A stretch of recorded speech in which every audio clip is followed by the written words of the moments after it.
Welcome to the Tailgate Podcast with your host, Al Blanton. At Tailgate, we celebrate the rich history of sports in the state of Alabama.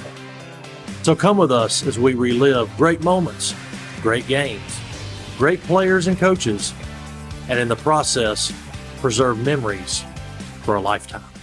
I'm recording now, and I want this to be just very conversational, very relaxed. I mean, I want to just kind of talk freely. I had those questions. Look, were those okay? Very good. You did your homework. Well, I'm excited to talk to you. And, I know our paths crossed, man, I guess 10 years ago. But I'm really excited about this interview and learning more about your program. And, I know you guys had a tough loss in the Northeast Regionals to the three-time state champion Hoover. It looked like it was a hard-fought battle, bloody, um, and it was really an unfortunate draw for you guys to get them in the Northeast Regionals, and you ended up 32-2. So as you kind of pull back from that, how do you assess your year? I mean, um, I don't think the ending sums up the year and the run we had, not just this season, but the last four seasons since these guys, the senior class, joined our program. JD Gossett joined our program in seventh grade. Braden Rivers joined it in eighth grade, and then everybody else joined our program in ninth grade. And so an historic run really for these guys that culminated in a senior season that, 7A basketball hasn't really seen. We don't have the championship at the end of the deal to kind of solidify their stamp. But, I had somebody tell me recently, like if they're talking about Hoover being one of the greatest 7A teams of all time, or one of the greatest teams of all time in our state, is like how far apart are you guys from them? And they're the champs. They won it 3 years in a row. They had to carry that weight. We just wanted to meet them in the regional. We wanted to play those guys, and we wanted to go through those guys. And they made a few more plays than we did in the fourth quarter, but I couldn't be more proud of how our guys fought in that game. And I've talked to so many people that said that was one of the best games I've ever seen in person. And then people go back and watch them film. They're like, man, unbelievable game. And so I don't have any regrets in terms of like how it ended. I mean, we went 32-2 and combined 4 points was the deciding factor. Um, and so you coach, a long time, and you might never coach a guy that plays Division I basketball. I'm in, my seventh season, and this is now number 7 for me. 7 players that have played Division I basketball, including these guys, and so I feel very fortunate that I get to coach these guys, and our program has gotten to the place that it has. Um, so to answer your question, I just have no regrets. I don't feel any sort of loss or sadness. Just very thankful for them, and just an unbelievable season we had. You get kind of caught up in it, and you get from game to game. But I really tried not to do that this year. I really tried to enjoy these guys every day in practice. And I had former assistants and former players tell me they thought I've gone soft. I said, no, I'm just trying to enjoy them, man. Like trying to let some stuff go that may not matter as much as I used to think it did. Is that something that kind of evolves like as you're coaching a group of guys? I mean, you get to where you trust your guys and then, you can kind of back off a little bit. Is there kind of an evolution when you have some guys that are doing it for several years in a row? Yeah, I mean, at one point this year, I thought like, have I ever coached anybody else besides these guys? Like, it feels like I've had them for so long that we've gone through different stages, like early stages of like, cracking the whip and making them understand we don't do certain things, and then pushing them to want more as 10th graders, and then as juniors, like they had to kind of take I'm not going to say backseat, but Caleb Harrison was the man last year and was a Mr. Basketball candidate, had one of the best seasons that this school has ever seen. And they were all juniors, a part of that ride, and had a great team. But he was the focal point. And then this year, the whole message was, they all had their scholarships and done out of the way before we even started practice. And so the whole message this year was that we're going to enjoy it and that we were going to go after it with no fear. And that's kind of how they approached the whole season. And so it just seemed like more of a laid back year in terms of, I don't think my blood pressure got up as much as normal. I don't think I had to put anybody on the line as much as normal. And that has a lot to do with how mature this group was and just how easy they were to coach this year. You mentioned your three studs, Gossett, Rivers, and Walker, and those guys ended up making all state. And I kind of want you to talk about each person individually, each player individually. What did each of those guys bring to the table for you guys this year? Yeah, I think you got to start with JD. Just an unbelievable competitor, unbelievable kid, just incredible kid on and off the floor, but one of the most fearless competitors I've ever been around. And don't misquote me when I say this, but I know he's not Michael Jordan. I know he doesn't possess those traits, but he does possess a very similar competitiveness, particularly in big games, that is very similar. That guy just goes after it. And you saw that if you watched the last game against Hoover, he went toe to toe with Dwayne Brown and in the fourth quarter, and it was electrifying. And so he just made plays for us all year long and was kind of undervalued, I think, the last couple of years and did a lot of things for our team that maybe people didn't recognize. But this year, everybody recognized him, and he's had an incredible season. We're going to miss him. Be hard to replace him. And he's going to Simon Lipscomb, right? going to Lipscomb, play Yep. for Lenny Acuff. Fun fact about that, they grew up behind UAH, and he and his brothers would crawl. They would walk down the street and then crawl under this opening in a fence that spilled right on the backside of the gym. And that's how they would go to all their games, their camps when Lenny was there. And, it's kind of funny to see JD sign with Coach Acuff. And, that relationship was forged a long time ago. Yeah, that's And it's very, very cool story there. Simon Walker, big time talent, big time shooter, prototypical size, has had to carry the weight of expectation for his whole life, which is kind of similar to a lot of these guys. But, his dad being a really good player at UCLA back in the late 80s, early 90s, played overseas for a long time. He actually appeared in the movie Blue Chips, if you remember that movie. Yeah. Um, Nick Nolte, so Pete that's Bell, it. That's right, Nick Nolte. Leon Badeau. Hey, what's funny is that was made, 30 years ago? And now, Yeah. like, if you made that movie, everybody they'd be like, oh, I got you. You can pay the players. Yeah. Simon is, had a really good year. He got hurt probably December the 6th, and we were up in Knoxville. And he really was never 100% after that. We actually shut him down at the end of the season, had a knee issue, saw doctors in Birmingham, and we were fortunate that he was able to come back. We held him out of the area tournament. He had only practiced like 2 days maybe before the regional. And, this is kind of a good story for him. Like, he decides to play, and we're like, great, we need you to play. We're playing Vestavia in the first half, and we have 4 starters out with foul trouble. And he, who has not really played any game minutes in a month, comes in and buries like 4 threes in the first half, keeps us afloat. And then he played lights out against Hoover, and that just kind of summed him up. Like, when it was time to deliver, like, the guy delivered. And I hate that he wasn't healthy his whole senior year, but really good player, did a great job of, playing within himself and not letting expectations kind of dictate how he played, because who else signed with Auburn before their senior season in Alabama? Nobody else. So you could argue that he was one of the most coveted recruits of the state. And, a lot of kids would fold under that kind of pressure and expectation, particularly if you get hurt. And I was just really proud of him for kind of showing moxie and not doing that. He just wanted to play with his guys and help us win. And I thought he played with a lot of selflessness this season.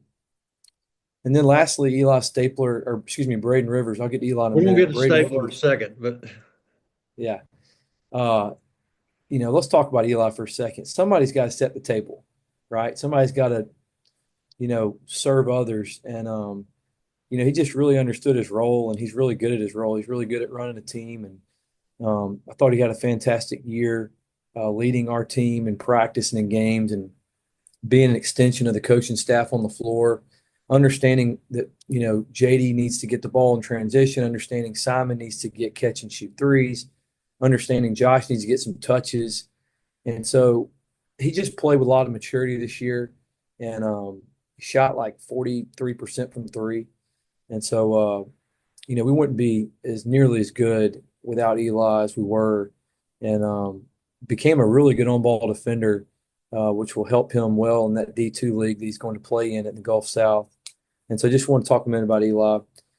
Lastly, Braden Rivers had a fantastic season. I felt like it all came together. He's a guy that moved here from Mobile in the seventh grade, and since he's been in our program, I thought that he's had a lot of potential, raw athleticism, can get to the rim, good rebounder, but had not put it all together. There'd be something missing the last few seasons, and this season he just played with kind of a reckless abandonment. And the thing that we value most about Braden is how hard he played, but you got to have somebody that doesn't care about scoring. You got to have somebody that doesn't care about accolades. And, all these guys didn't care about accolades, but Braden really didn't. I mean, he really just wanted to play and compete, and was never concerned about shots or minutes or anything like that. And just kind of made it easy to coach. To have a stud like that, it's going to be a D1 player that was no maintenance at all. And it became a strength. By the second half of the season, could argue our best player down the stretch, was our area MVP. And, he just does a lot of things well at 6'7", 200 pounds, and will be really good at UNC Asheville for those guys next year. And and Stapler's committed to Lee University, right? correct. Okay. He's going to play at Lee. Good fit for him, and look forward to seeing him grow and mature there. Yeah, I knew his dad. I know his dad, and we've got a connection with Walker College. Scott played at Walker College. I played at Walker College for Coach Glenn Clem, who was a Yeah, coaching legend. It's amazing how many times Coach Clem's name comes up in some of these podcasts. But and then of course I know his grandfather as well. So yeah, Ronnie, coaching legend. But I want to talk about one more guy, Evan Toms. I know he's yeah. coming back. I think he's a 27 graduate. What's your message to him right now? I know that he's extremely talented and going to be getting a lot of looks. What's your messaging toward him? Yeah, I mean, Evan is, has a chance to be one of the best players, if not the best player to ever come through here. He's just 15. A lot of people don't know that. He won't turn 16 till later in the fall of his junior year. And so if you take that into equation, like the guy really should be a ninth grader. And so there's a lot of maturity that's got to happen for him that we can't speed up. I mean, it's just going to take some time. But in terms of physical gifts and ability and all that, it's all right there. And I think the message is clearly, it's time for you to step up and take the reins and be more of a dude and be an alpha, and not just on the floor when you're playing on offense, but talking on defense and bringing physicality on defense. And when guys don't do certain things, you're holding them accountable, just like these other guys held you accountable. And so in the locker room, he's got a great personality. You would have a really good time interviewing him. I had him on an interview earlier this year with Eyeball Podcast, and they wanted to interview him, and I didn't know what to expect. And I'm sitting there next to him, and I was like, this guy's got a personality for the TV here. He's pretty funny. So, looking forward to him kind of anchoring the deal next year. Um, I think one of my biggest messages is don't go anywhere.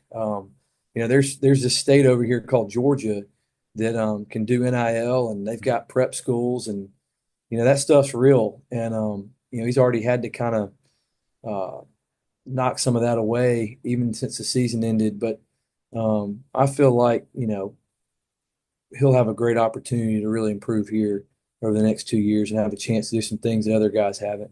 That's a temptation that we didn't have growing up. I mean, back in the day, you didn't transfer at all. I mean, that was just not a thing that happened. And now you've got all these extraneous things that are factoring into a kid's decision to come back to a school. How difficult is that to navigate? Well, it's not as difficult as I anticipate it being once NIL comes to Alabama. I'm not saying that any inside scoop. I'm just saying it's going to happen. When the neighboring state's doing it, they're going to figure out a way to bring it here, and so I think that's going to create will probably create more rules about transferring within the HSA that, it's pretty hard to transfer now. You got to make bona fide move and all that stuff. I think at some point it's going to be a lot more difficult, a lot easier.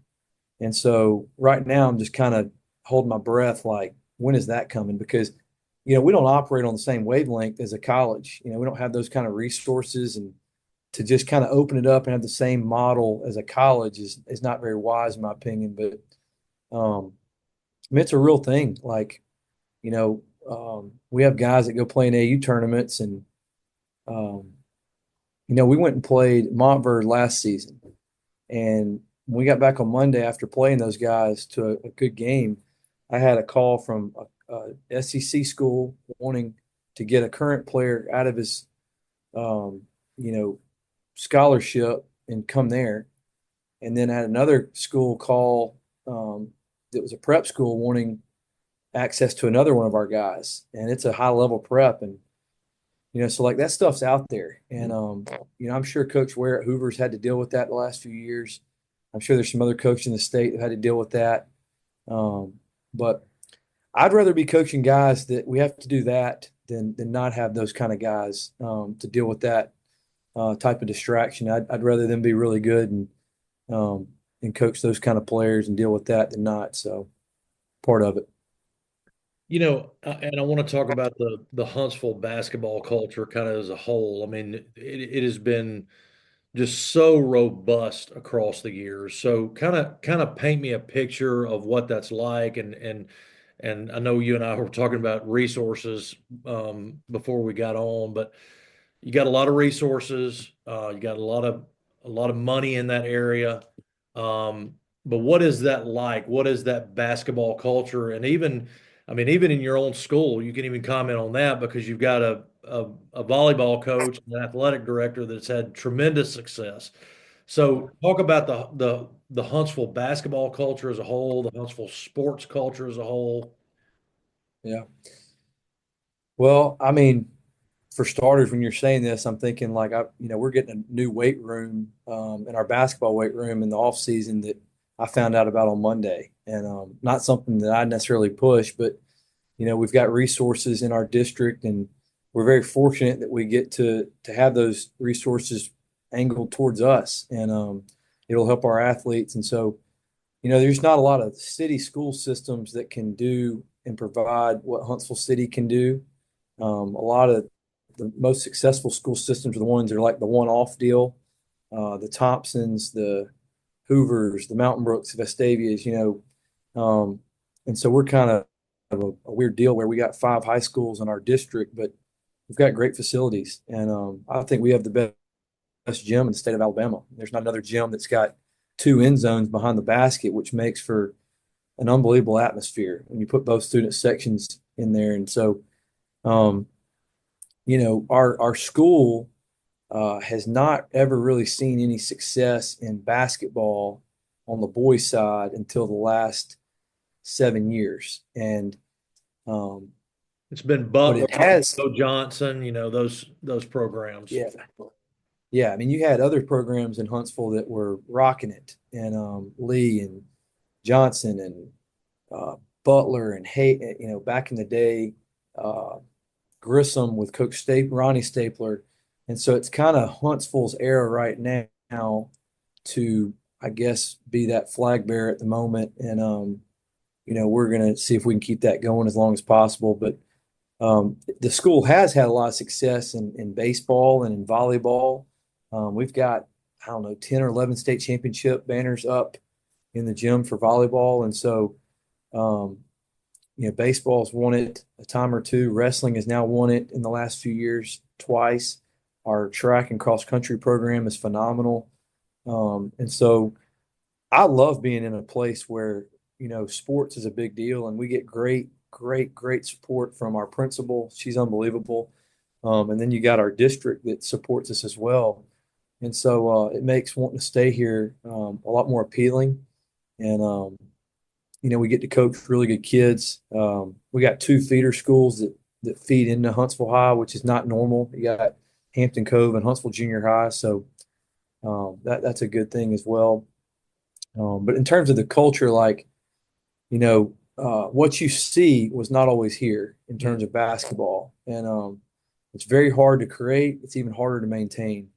And it's next to impossible to kind of take it even further to continue to create momentum and energy year in and year out. And I feel like that's one of my main jobs right now.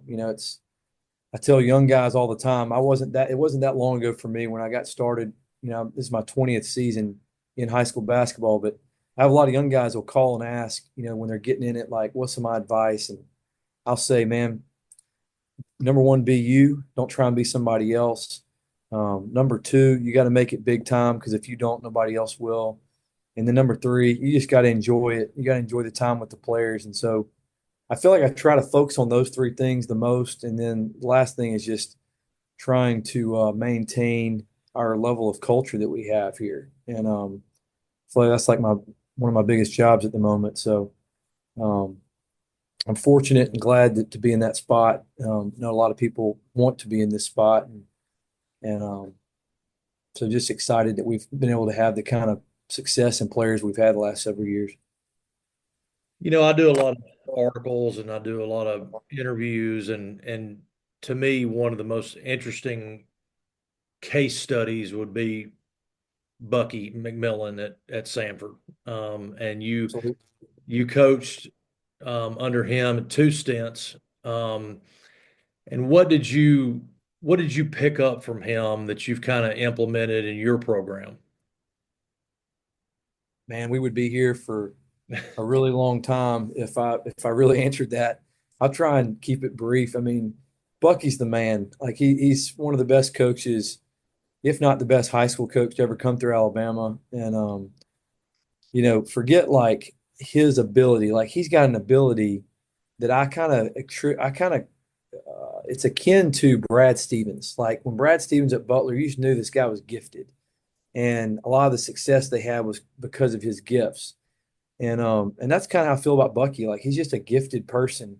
And so when you're around that, I knew it the first time I met with him. The first time I met with him after an interview, I was 23 and he was 24. I was 22, turning 23. It was going into his second season. It was in early August. And I remember sitting in his office talking to him just ball and watching film. And I was like, my dad coached in college for 42 or college and high school for 42 years. And I remember I've been around coaches my whole life. I've heard the best of the best in conferences and, videos and things. And I'm listening to this guy and I'm like, this guy's not normal. This is different. And I need to try and stay around him as much as possible, see what I can pick up. But to answer your question, he has a relentless energy towards the details. And that sounds kind of boring, but he absolutely hammers the details at 100% in all four phases of the game. Everybody thinks of him as being an up-tempo guy on offense and full court defensive presser. And though he is very good at those things, he's equally good in all four phases of the game. And then the X factor for me is he gets his teams to play so fearless. And that's a really hard thing to do.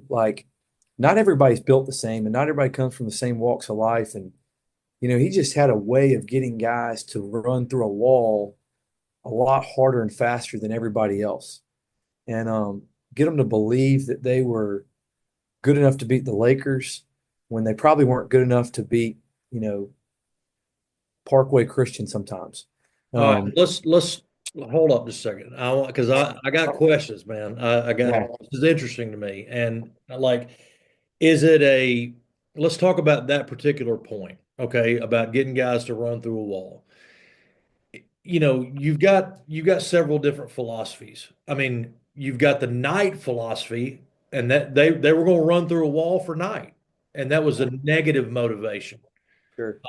I don't believe I'm hearing you say that there's negative motivation like a Knight might. Maybe there's some of that, but what Th- creates that dynamic? There was a healthy fear there. I'll leave it at that. Okay.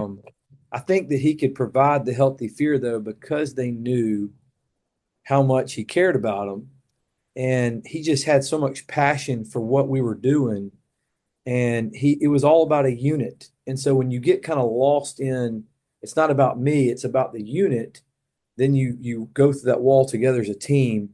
And that's just kind of what I witnessed year after year. And I see it now at Samford. And I don't think they were as good this year. He would tell you that. I don't think they were as good this year.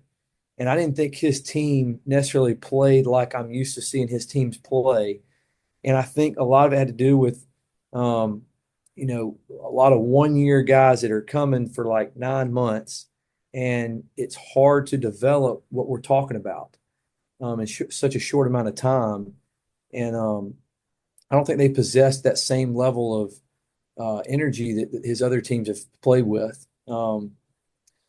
Yeah, healthy dose of fear for sure.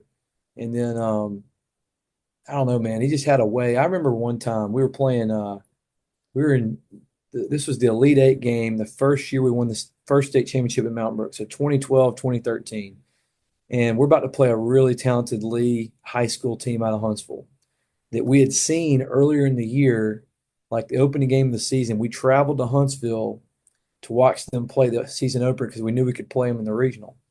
And you didn't have all this film stuff like you do now. Like you had to see them in person. And I was deflated. I got in the car and I was utterly deflated after that game. And everybody was quiet. It was me, him, and Tyler Davis. And we got in the car. Nobody said a word till we got on off 459 or got on to 65, which is about a 20-minute drive. And Bucky goes, "Well, we don't have to beat them now. We just got to beat them in a few months." And like he wouldn't let me say anything that I wanted to say. Like I want to be like, "Man, we cannot beat those guys. Like they are so good." And he just wouldn't ever let that doubt creep in. And so fast forward 3.5 months, we're about to play the league. We're preparing for the game, and I'm still kind of like, I don't know how we're gonna beat these guys. Tyler Davis kind of looks saying the same thing. Bucky comes in the day before we play. It's the last practice, and he's like, "All right, I got it. I know how we're gonna beat them. We're gonna beat them." And he goes in there. He tells everybody the game plan. He tells the players the plan. We go out there, and he just had this confidence. I don't know to this day whether he really believed we are going to beat them, but he had to trick everybody. And we get in there in the locker room the day of, and he's got like this sound bite on this stereo going, and it's about belief. And he comes in there with this speech, and I'll never forget it. He had great speeches, but I never forget that one. And it had me ready to run through a wall. And I believed. I'd been doubting for 3 months, and I believed we were going to go beat them. And that game was an unbelievable third quarter, unbelievable fourth quarter. We win by 3, and we go win the first state championship in school history with a bunch of guys who played on the JV team as 10th graders. These guys were now seniors. So it wasn't like they were just so talented that we had to have them up on varsity as 10th graders. And that just kind of summed him up, man. Just unbelievable motivator, relentless to the details, and had a way of just inspiring people around. Like we had, I remember our first Final Four game.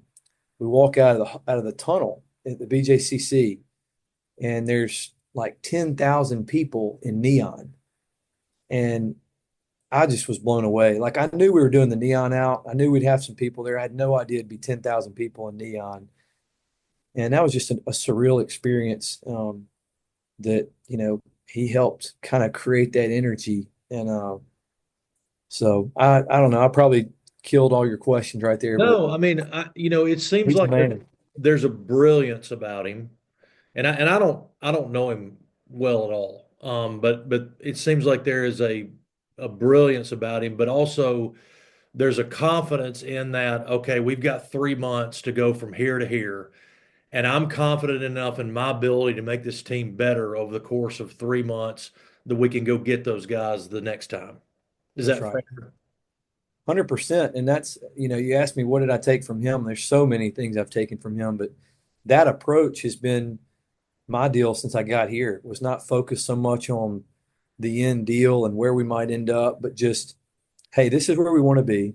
All right, we got a snapshot of it. Now we got to attack every single day and stack days on days on days on days, and let's put ourselves in that position to go try and win it. And it's definitely the right approach. It's definitely something similar that Nick Saban talks about with the process. But um, yeah, I mean, to answer about Bucky again, like we're just seeing the middle part of his chapter. Like there's going to be another chapter coming at some point, and you just know it. You know it's coming. Like he's going to get a Power Five job, and everybody in Alabama is going to be like, "Man, we knew it." He's just got that kind of ability, and I know I'm pulling for him. He's still relatively young. I think he's 41. I'm 40, so he's the man, dude. You got to get him on the Tailgate podcast. He's good too on the tailgate. Come on, Bucky. We need That's you, man. right. I want to pick your brain. No doubt. And we can keep going on about that. But you make a great point. I mean, I think like one of the most important things for a coach is his or her ability to exude that confidence. I mean, if a coach isn't confident, if a coach doesn't believe, the players can pick up on that. Yeah. 100%, man. These guys are not stupid. Like I think the players are a lot more aware of things now than they used to be. And they play for a lot of people too. They got AAU stuff that they do, and so they're around more than just one coach, and they can kind of tell who's genuine and who's not. And um, that's one of my things with our guys. I'm always trying to be genuine with them, and I'll call them out and tell them the truth. But there's been plenty of times where I've had to trick them, and or I've had to try and generate the same level of belief. Like I genuinely believed this year we were going to beat Hoover. There was nobody in our locker room that thought we would ever lose to Hoover. Everybody thought that. There was a different level of confidence in our team this year than we've ever had. And it wasn't manufactured. It's just we were confident in who we were. And we didn't have to change a whole lot. We knew who we wanted to be in that game. And, just didn't get it done. And I don't feel bad about it. I mean, I tip my hat to them because that's how good and how special that Hoover team was. But it doesn't take away from the fact that our guys were special as well in their own right. The first time you and I met was back in, I guess, 10 years ago at Cornerstone. And I want to know a little bit about that experience. Was that your first head coaching job?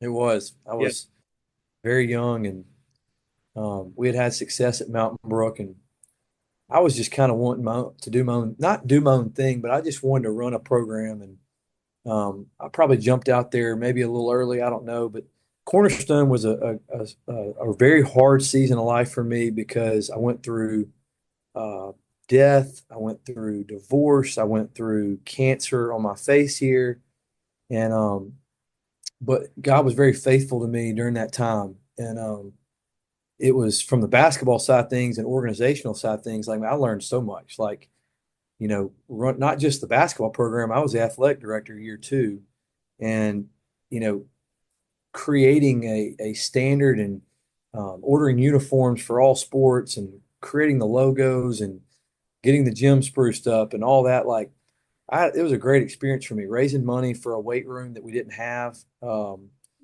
then you're not coaching, and so at the time that was 6A was the highest class. Left Mountain Brook after two state championships, go do that, and we were 1A. And not only that, we were like the third smallest 1A in the state. And so our varsity team probably would not have beaten Mountain Brook's JV, in all reality, my first year.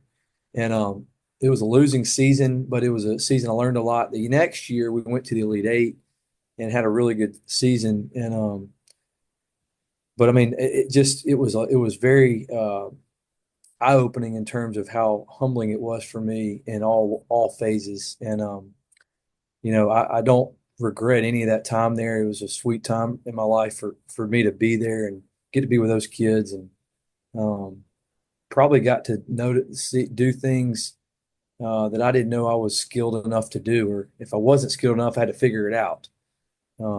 And so it was more than just coaching basketball. The basketball was probably like 5% of my time there. Um, so we met during that video shoot. And I don't know that you had those glasses and that gray hair there, but Double chin. Then that's right. That's right. I'm trying to slim down a little bit, man. I'm dealing with some gray here. I've still Hey, got you're pulling it off, man. I think the glasses are good addition. yeah, well, I've got to kind of tilt my head now. I've got better angles, you know. I try to go high to low on the video or the photo. That's Um, you know, I want to talk about your dad in a second, but you mentioned something, and I think I tell people this, like if you start talking to a coach, like at some point within about 4 seconds, they're going to start talking about their team, and I did it when I was coaching. Like I really made coaching an idol. You know, I mean, it just became I just ate, slept, and drank coaching. That's all I wanted to talk about. Um, I feel like out of anything, any profession, that is the hardest profession to not make it an idol. You know, you just wear it, man. And I want to talk about that for you. Mhm. Has there been a progression there where, you know, um, maybe it meant too much to you at some point in your career, and especially maybe younger. And now you've kind of grown through that. So I want to talk about that, and then I want to talk about your dad too. I know he was such a legend in coaching. So kind of combine those two thoughts, and I want to know about his impact in your life and how you process that during that time. Yeah, that's a very good point. I think that when I was younger, uh, before the age of 18, man, I made basketball an idol for sure as a player. And I mean, I would, go to the gym on Friday nights in high school by myself and completely fine with it. I was obsessed. And I went through that phase at that point and it just left me empty, just being honest. And I came to the end of the whole deal like this is not worth it. And gave basketball up to go. I decided not to play in college. I went and worked in ministry in college, and it showed me that I probably don't want to do ministry full time my whole life, but I definitely am not going to let basketball be an idol. And through several years of that, and some wise people that God put in my life, I was able to come back to basketball in a coaching aspect and with a new set of lenses. And, for 20 years, I've tried to keep that, at bay and try to keep the main thing, which is, you know, I'm so competitive. I want us to win. I want us to do all those things, but man, I do really want to impact these guys in a positive way. And because I do know that road leads to that other road I'm talking about is it leads to emptiness. And, where am I placing um, my identity, and now I'm 40 and we've had a lot of success here. And so there has been a temptation at times over the last few years to want to chase that or maintain that or make it more than it is. And, fortunately, I've got a great wife and great people around me that has helped me kind of try and keep the main thing. And that's, number one, I got to coach the person and before I can get to the player. And so, I don't think we do it perfectly. I don't think I do it perfectly by any means. I know I make mistakes with these guys, but my intention is not to let this become an idol and to not chase all that because it just ends and it's empty and it's void and so I'll kind of enjoy coaching from this side of things with that aspect as opposed to and I'll tell you to answer your question. I'll tell you where I really got challenged was my fourth season here. All right, so we lost three Elite Eights in a row. Keep in mind, the school had never been in an Elite Eight. We go to the Elite Eight my first year here with a losing record, lose to Hoover by a couple, but weren't expected to get there. And my third season, we go to the Elite Eight again. We play Spain Park, we lose by one. Love that group of seniors. The next year we go back, we weren't expected to. We go back to the Elite Eight, We lose to Spain Park again, and we had a lead going into the fourth quarter. And then the next year, so these guys, I guess it was their 10th grade year, we lost this. We were the favorite uh, in the regional that year, and I thought we were going to play Hoover in the state championship, and we get upset in a low-scoring game in Spain Park, and I went home thinking that I lost the game, that I got out-coached, and all these different things, beat myself up, and a few days later, I was quickly reminded that God has a plan, and don't go down that path, because you can go down that path too when you lose sometimes, and you don't want to. But 3 years in a row like that really challenged me, and kind of seeing where is my identity here. And I think that the last two seasons we've had have been two of the more enjoyable ones for me. And I probably should have felt a lot of pressure both years, but I really didn't. Um, and so I'm very thankful for that. Talking about my dad, he was just unbelievable guy. I mean, every player that he ever coached that I can remember always loved him, and they enjoyed him, and he just had a great personality. They played hard for him, but from all walks of life. Like, he coached in college for a long time, and at his funeral, it was cool to see all walks of life show up to his funeral, and the men, the guys that he had impacted. It wasn't just um, private school kids at Trinity, or guys he had coached at AUM in the 80s and 90s, but that was his gift. Was he had a gift with people, and I also think that he did things with joy and passion.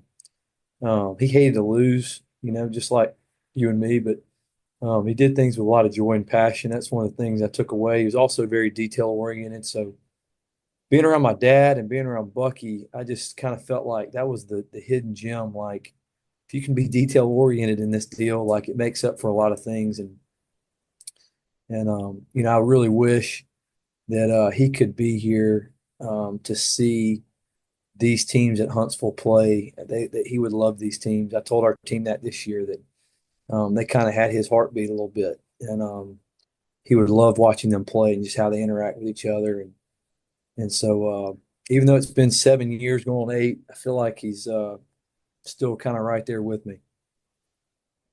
When my grandfather passed away, my grandfather was a circuit judge in Jasper, and the Alabama Senate passed a resolution after he passed away, and they were kind of outlining some qualities of him. And one of the things that it said, and I'll never forget it, it says he was a kind-hearted gentleman who had the attribute of bringing out the best in people. Yeah. I just thought that was such an incredible, Yeah. a kind-hearted gentleman who had the attribute of bringing out the best in people. And when I read that quote from Coach Ragsdale about your dad, he could always find a way to make you smile. Yeah. And what an incredible thing to say about somebody, because a lot of times when somebody sees me coming, I just wonder what their thoughts are sometimes. But to have the ability to make people laugh and make Mhm. people smile, and certainly in a profession that, like, I mean, typically about 50% of the people really like you as a coach, and then about 50% of the people, the guys that sit on the bench and have to hear complaints from their mamas and daddies, they may not like you that much. So to Yeah. hear compliments about your dad in that regard is really remarkable. Yeah. No, that's exactly right. He was hilarious. And I've got 3 daughters, and one of them is genuinely hilarious, and it reminds me of him. I think she might have gotten his personality. How old is she? She's 3. She's the baby.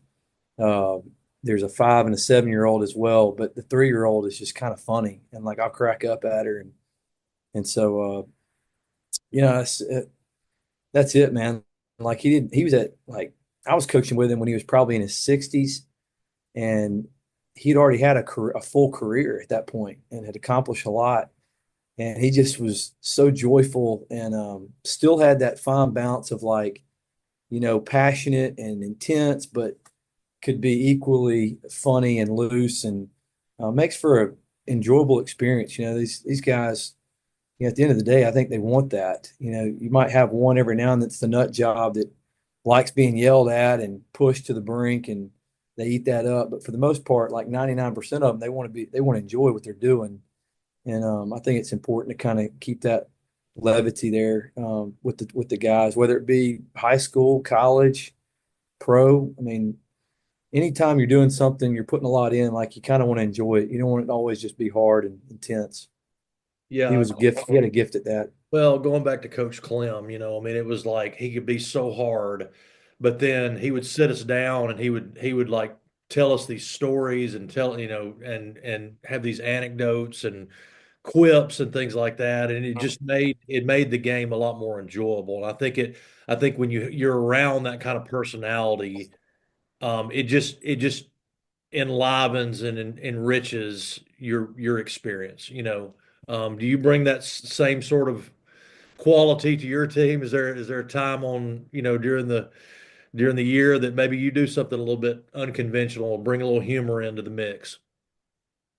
Yeah, I mean, I'm pretty laid back in the off season, like right now, and they probably don't know what to do with that. But I mean, I've tried to make it a point in season to also kind of be loose, particularly the last 2 years. Like I know those guys have felt some pressure, like when you have as many college players as we had on our roster, you're ranked nationally in the top 30 the last 2 years, and everybody says you're supposed to be this or that. Like they're still teenagers, like they're going to feel some pressure. So I feel like we tried to be a little looser sometimes in practice with guys and be extremely positive with them when they do something well and not hammer them every single time they do something bad. There's a tendency as a young coach to want to win every single game, no matter what, and to hammer every time they don't do something right. And that just conditions a very um, mechanical athlete who only is taught that it's good if you do right, and you can't even really enjoy it. And so I think there's got to be some joy in there, and there's got to be we got to let some things go sometimes. So that's kind of in 20 years and 10 as I guess 9 as a head coach.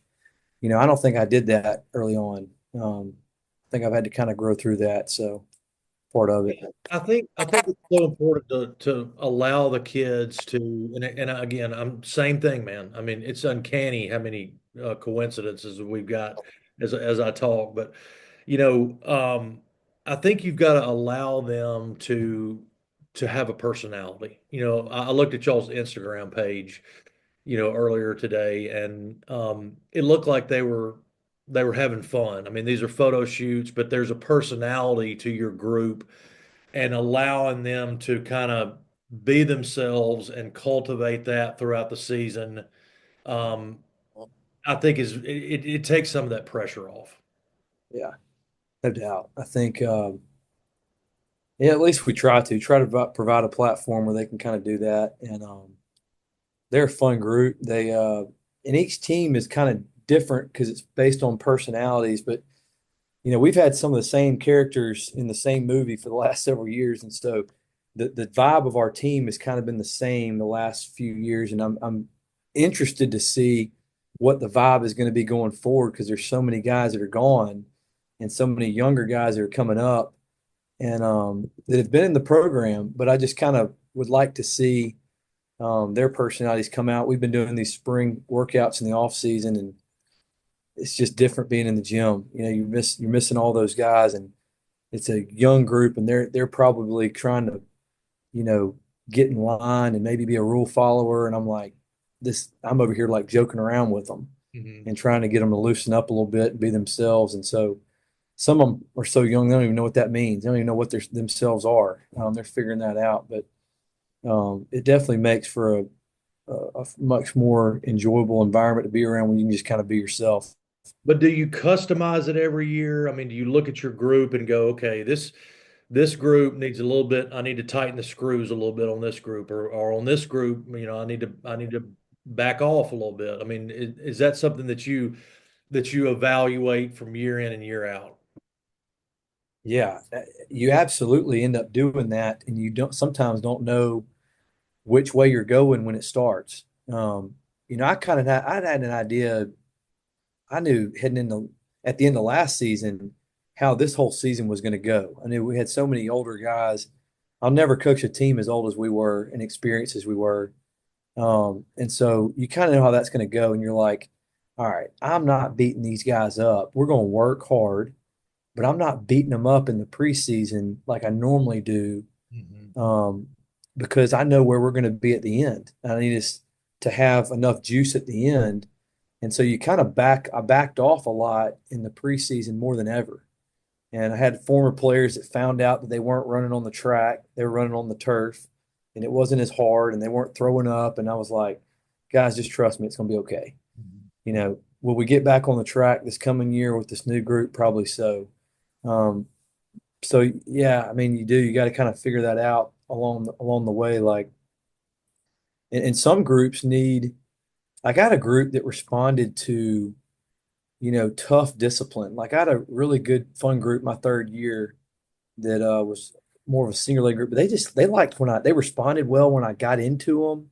When I would rip them in practice or the locker room, like it was weird. Like they liked it. And then I had a group come after them that, you know, couldn't play if I yelled at them. And so you kind of have to adjust. Coaches don't get enough credit for having to change personalities, be three different things, wear four different hats, and be a psychiatrist all at the same time. And you kind of have to do that if you want to kind of push your team to the ceiling, and that's the whole goal is to max out. There's an old saying that it's not about X's and O's, it's about Jimmys and Joes. That's kind of a silly saying, but when I was a coach, I feel like I was so focused on the X's and O's and like outsmarting my opponent and the Uh-huh. strategy. I really enjoyed that. I enjoyed teaching the game and teaching the fundamentals. I enjoyed practice and the challenge of making a player better. I enjoyed the strategy and watching film and like trying to create space and offensive strategy and defensive strategy. But like I really believe that like as I've backed up from that, it really is about the Jimmys and Joes. I believe that it's about the people. You mentioned it, the psychological aspect of it, being able to manage a group of kids, being able to help them to buy into what you're doing, the psychological element of, can I get these kids to believe? That matters way more in my opinion, than what offense you're running. Yeah, I mean, agreed.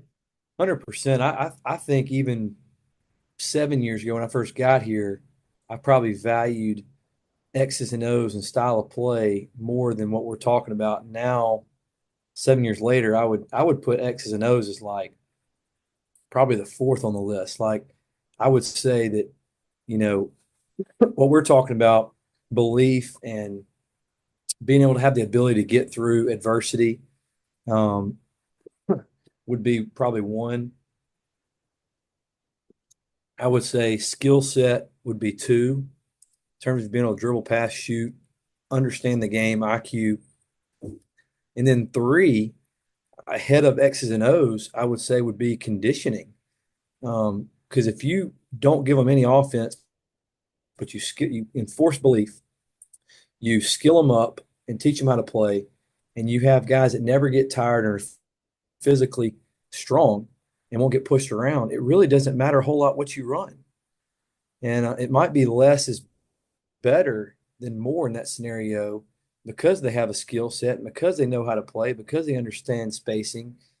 Um, and then that helps them on defense. And so I've definitely backed off of that. My assistant coaches would probably disagree because we go through the season and have about, I don't know, anywhere of like 50 something BOBs that we probably create or cycle throughout the year.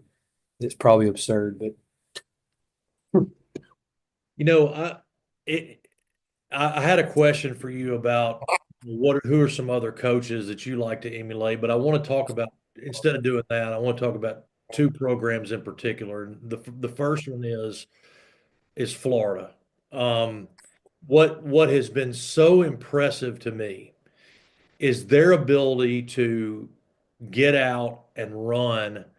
I mean, it's like they're gone, and when the runouts, the ability to get up the floor, I don't know that I've ever seen a team, besides like a Loyola Marymount or UNLV that runs the floor as good as that Florida team.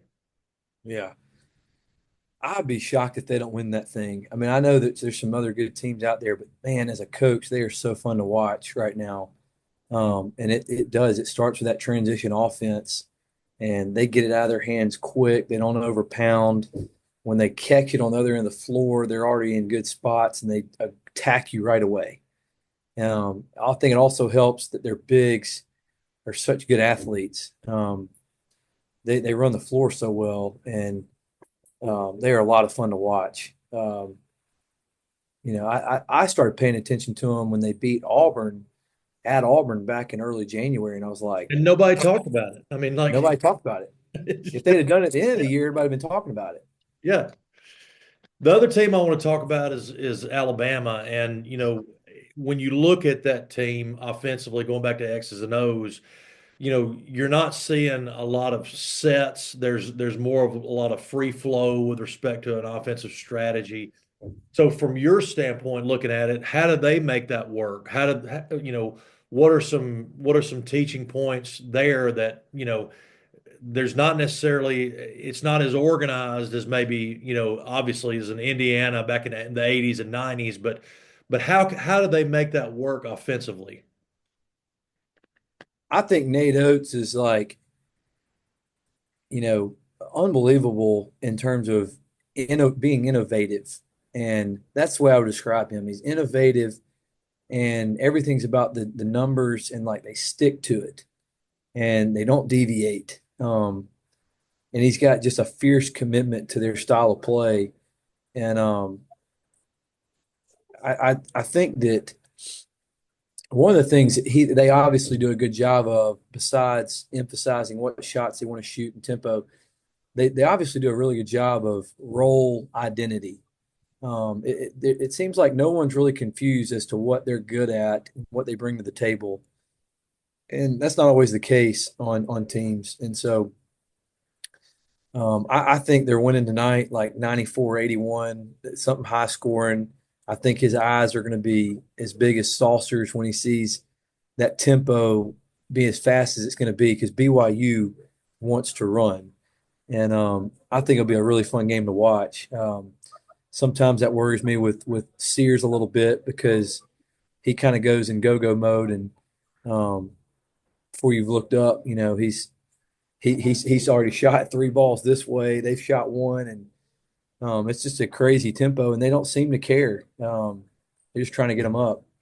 People have been so critical about Oates' lack of offensive sets, but I mean, they've been the highest scoring, offense in the country. I mean, so the proof is in the pudding. They can score. They can put the ball in the hole. So, what would you say to those critics? I don't know how you can criticize them. I mean, I really don't. I mean, they have the proof is in the pudding. Like, look at their results. Look at the individual performances. They score it like an NBA team with a totally new roster for the most part, with the exception of one or two guys. The area that has got to improve for them, they're going to continue to win in the tournament. They got to be able to guard the ball screen a little bit better. And I don't love how they guard. I think they guard like just okay, and they spend all their time, when we're going to outscore you. I think but I don't think that their coaches aren't trying to get them to play defense. I think they are. I think those guys are really good. I think that the individual defenders have got to do better and take more pride, like they did last year in the tournament. That was the difference. I totally agree. What do you think about trailing off of a screen? Our rule now, I mean, we're not guarding guys like there are in college, but if there's a really good player coming off a screen, like we're gonna put our forearm in his side and we're gonna ride him all the way through the screen, and the guy guarding the screen is gonna stay attached and kind of show and help us a little bit. Um, I just think they got to do a much better job with that middle ball screen too. But like I said, those guys are really good. Like I'm in a group text that Ryan Pannone put me in with several coaches from around the country that he sends like he puts a playlist together of his favorite actions. And it's usually stuff you see overseas, but it's all really good stuff. And I actually knew about it and followed it before he got to Alabama. And then when I met him after he got to Alabama, he put me in that group text. And this guy's on another wavelength from an X and O standpoint, and he's one of the assistants. They have another guy defensively who's kind of the same way. And so I know those guys can really coach. I just think that they've recruited really good offense and they're trying to get those guys to play defense. And so they got to do better, though, the individual players. I think they're a different team also when Grant Nelson's playing. I He's think a a lot good of guy. times they need to do close out the space and finish the defender off. It's like there's almost there's been a couple of games where I feel like maybe the defender kind of didn't close them off. There was the offensive player created space and then you don't kill the play. They're just going a little bit more, going a little bit harder. And that would be my only major criticism. I think a lot of times if Alabama commits itself to defense, then usually good results happen. 100%. And goes to show you like how hard it is to be elite at both ends of the floor. Alabama, you say, all right, what's Alabama? Well, they're really good offensively, right? Well, what's Houston really good at? They're really good defensively. And, they could have a game in the tournament where they might get beat 61-59. And that's kind of been the knock on them is they can't score, but they'll fight you and they're tough on defense. And I think Auburn earlier in the year was extremely balanced on both ends, like elite on both ends of the floor. I don't feel that way about them in the last month. And I don't think that's coming back. I think what you're seeing at Auburn now is what they're going to be in the rest of the tournament. And I don't think that's just going to magically come back. They were making shots at a high level earlier in the year. But we're also at the end of the year where they know you and they have everything on you and they're taking stuff away. And Janai Broom's not getting to play one-on-one in the post anymore. And so they're going to have to be really good in their counter actions if they want to keep going, in my opinion. Um, I think that it's great to see Denver Jones playing well for Auburn. I mean, he's a guy from this area that did not have that route like he was been to like four different schools. He went to junior college. He had a knee injury. And so for him to end up in the SEC, being the one on the overall number one seed is a pretty cool story for him. We got to wrap this thing up, man. I got Yeah. one more question. Um, Nobody can do this all by themselves. I mean, like nobody. It's just impossible. You got to have a great support staff. And so, tell me about your guys that work with you, and then also your support staff at home. Yeah. Well, I'll start with my wife at home. She's unbelievable. She's a basketball wife, loves being a basketball wife.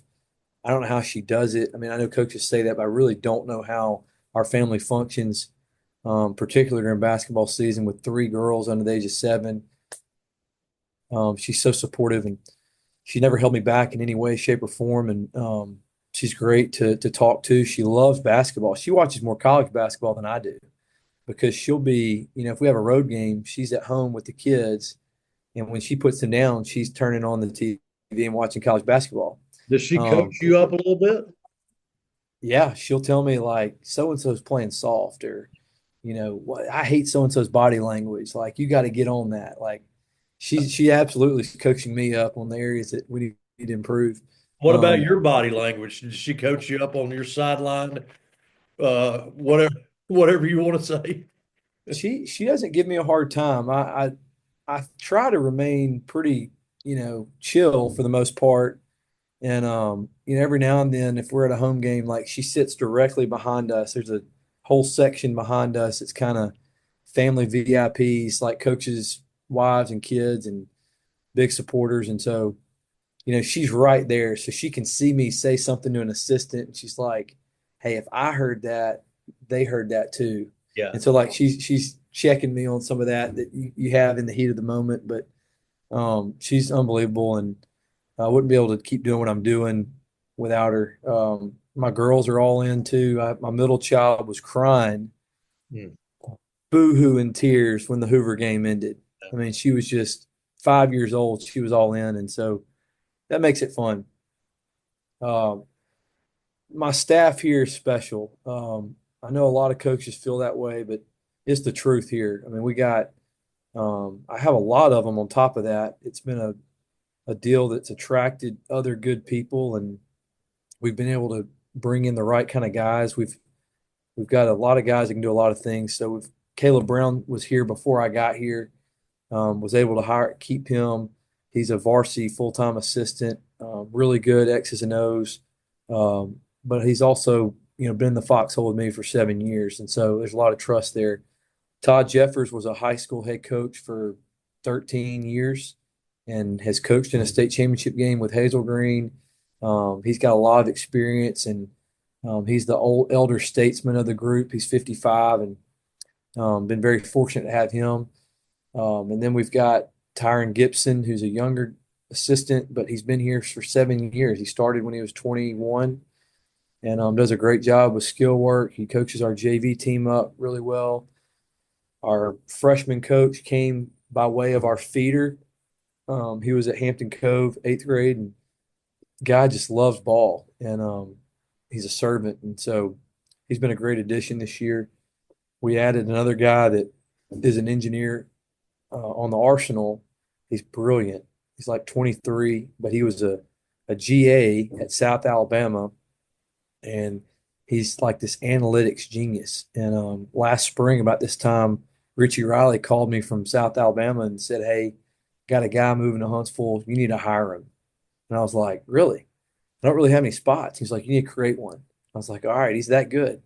So I talked to him. His name's Cole Davis, and Cole's been fantastic. I mean, he had analytic stuff broken down for us and game film broken down for us. Like, we operate like a college in terms of the information we have to give these guys. And I felt like we got to be a lot better at film this year with our players because of Cole. I mean, he would have everything broken down before I got to practice the next day, and I'm just reviewing clips and specialty stuff. And he's just phenomenal at that stuff. And so on top of that, these guys are really good men, and our guys really like them a lot. They work hard. If I tell them, "Hey, we're going to jump," they're going to say how high. And so they're a very loyal group on top of that. And just really thankful that they're here. And I know they could all be at a lot of other places, but they're here, and so we value them. And I know our guys like them, but they probably like them more than me sometimes. That's just the nature of the deal. Part of it, man. All right, so here's the deal. So we gotta go, but this is what I want to do. I want to do this again, and maybe we come back in the fall. But I want to come up to Huntsville. Yeah. I want to get you guys. We're gonna get Tom's. Tom's is gonna be front and center. I'm gonna let his personality kind of shine. Yeah. Like, this guy may have a future in broadcasting. I don't have a face for podcast. I have a face for radio, but Yeah. we want to come back and do something live from Huntsville High School. How's that sound? Sounds great. And when you come, I'll hook you up with some gear. Hell, I need swag, man. I need some Yeah. I need some Huntsville swag. There we go. All right, Coach. Appreciate it so much, man. Hey, thank you, Al. Really enjoyed it. Yeah, me too. See you, man. And that's a wrap. Stay tuned for the next episode of the Tailgate Podcast. And in the meantime, connect with us on Facebook, Instagram, Twitter, and TikTok. We'll see you next time.